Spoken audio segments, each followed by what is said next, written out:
FIFA want to introduce a Women's Club World Cup. So let's talk about it.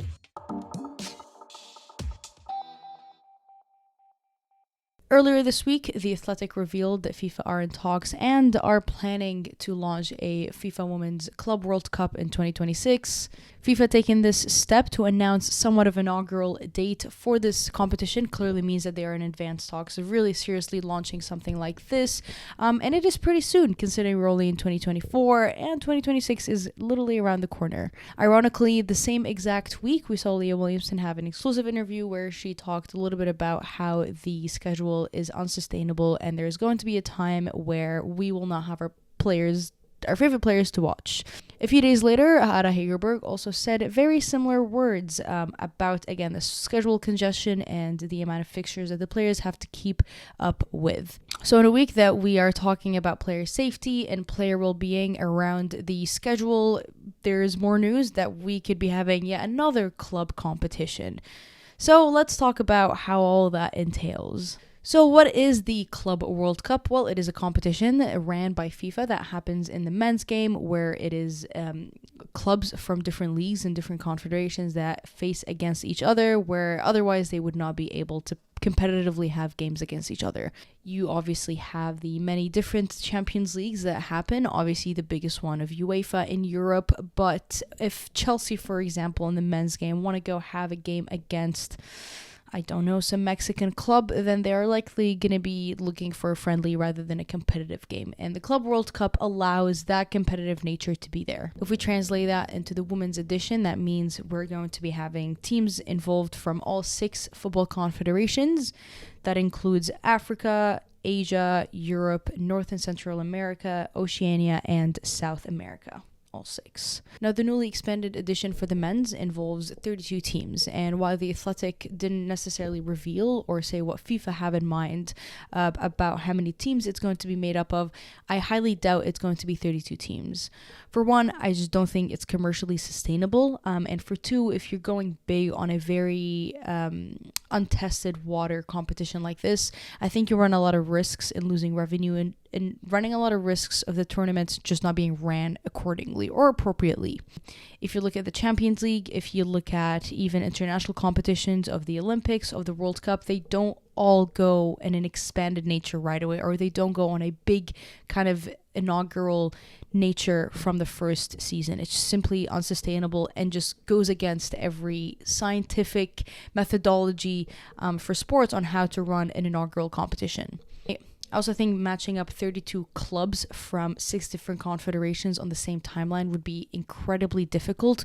We're trying 16 and seeing how that works and what kind of compromises need to happen is a much, much healthy start to a competition like this. So is it going to be 32 teams? Nope. I highly doubt that will be the case. 16 is what I'm putting my bet on from the 6 different confederations.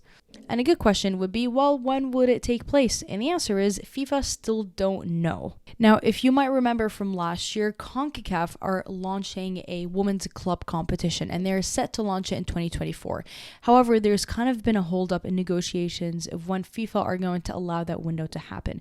So CONCACAF as a confederation, as a body of their own, have already proposed, have discussed.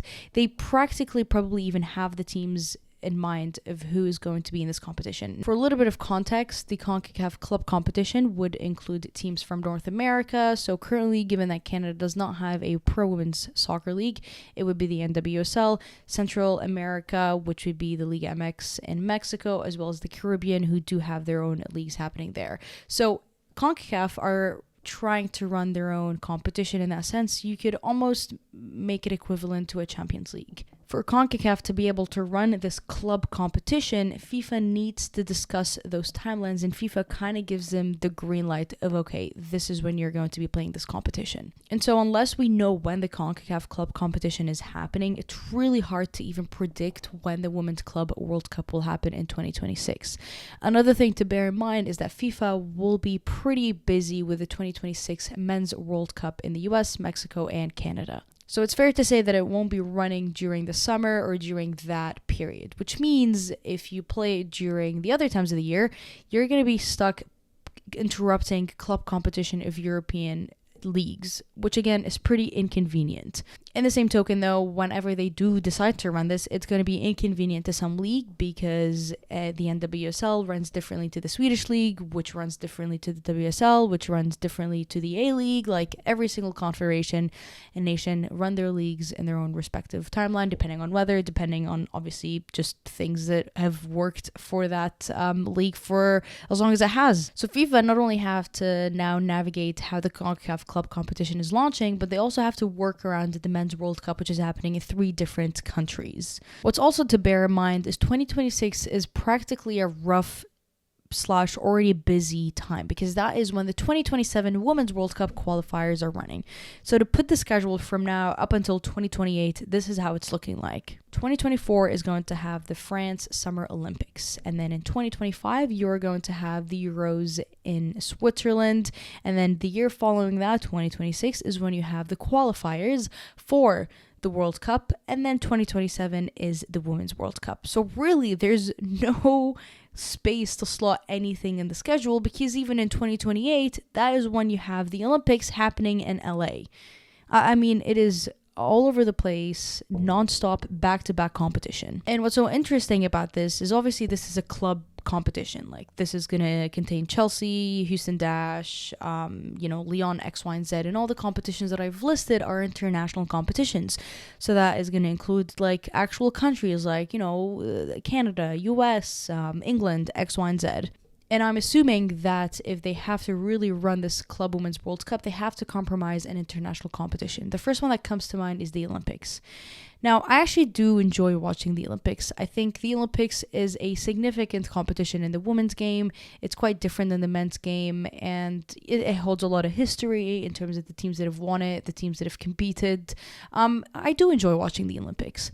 In the same sense, I do have to recognize that it runs in a different manner than the men's Olympics. The men's soccer Olympics run with the U23 teams, which is very different than the women's because they run with the senior teams. They do that for the men's game because it's a little bit easier to manage the senior squads and it allows youth development from that like U23 age group. Do I want them to compromise the women's Olympics? No, because I enjoy them. Do I want them to compromise the Euros? No, because they're great. Do I want them to compromise the Women's World Cup? Also no, because it's fantastic. But if there's one that is going to take the hit, I do believe it's the Olympics, and it is going to be one that tracks back to how the men run it. And I don't want to say I hate it, like it's obviously a little bit different, and it will offer those youth groups in the youth development stages and programs a little bit of help and kind of good high level competition, but it loses the Olympics aura that the women's game has in some ways. Now again, this is pure assumption of what I would do if I was in FIFA's position, and I fully recognize that I'm not. They could continue doing everything how it is, they can continue running every international competition as is, and somehow slot in a women's club competition. But that is not sustainable. The women's game has grown massively, and in some ways, the governing bodies and the competitions that are taking place are not catching up with how the women's game has grown. Launching a competition every other year, expanding competitions whilst the game is still catching up, it causes a bit of an imbalance. So we have the number of fixtures literally shoot up here in the last 5 years because this game has exponentially grown, yet the investment and the funding of programs and rehabilitation is still down here. So you have this huge imbalance that causes a lot of the injuries that we're seeing and what you would call the ACL epidemic. Yes, everybody recognizes the more games that there is, the more engagement that they have, the bigger the growth, the higher the revenue. Everybody recognizes that, but I think it needs to be taken intelligently. Everything has to grow together. Nothing can be neglected behind, and what we are seeing be neglected behind is player well-being. In an ideal world, yes, running the Club Women's World Cup would be fantastic, but the reality is the game is still not ready there to fully support the players. And when I saw this bit of criticism that this is maybe a little too much games happening, I saw a lot of comments from the men's game come over and say, well, the men run it, the men still have all these competitions, why are we not talking about their schedule congestion? For one, the Olympics are a little bit different for the men's, but for two, if a problem in the men's game exists, it doesn't satisfy or make it okay for the women's game game to have that issue. In other words, if the men's game have an issue of schedule congestion, it is not okay, or it doesn't make it an excuse to be like, well, why shouldn't the women's game have that issue too? And I also think that's a very unfair comparison, because the funding and the programs and the facilities and everything that's available for the men's players and for the clubs and therefore national teams in terms of rehab and again, taking care of their players is wildly different to the women's game. And another thing to note is that there's a huge gap in the women's game that is still of something to work around. And it's still a goal that I think many federations and many national teams and many governing bodies should be looking to address before we start growing competitions. The gap between Arsenal and Bristol in terms of facilities and rehab and program and funding is so big that maybe we need to work on addressing a little bit of parity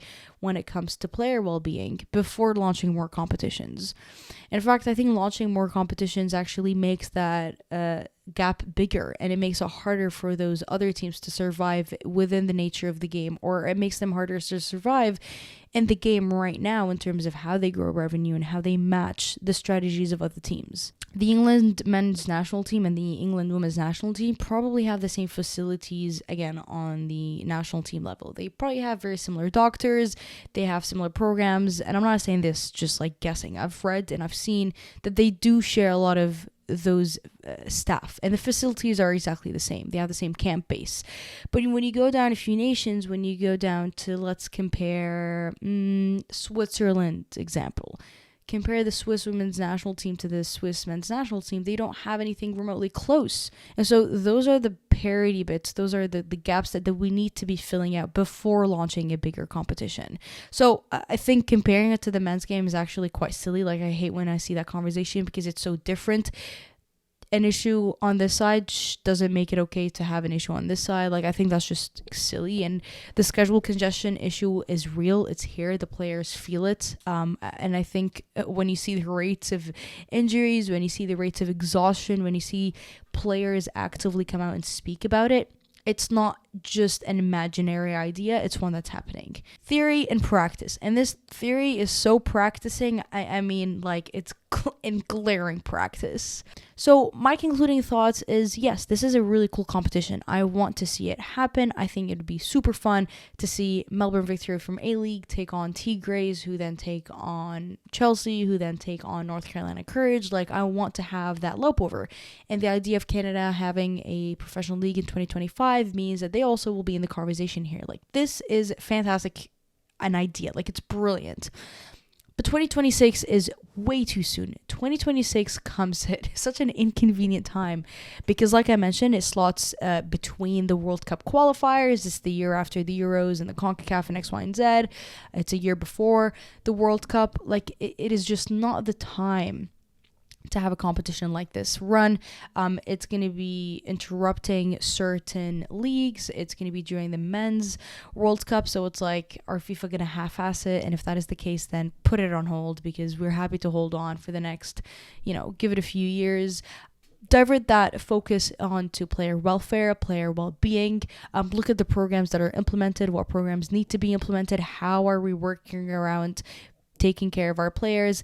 That is right now where the focus should be. The game is growing too fast in its own good, and launching a competition like this actually only feeds to that.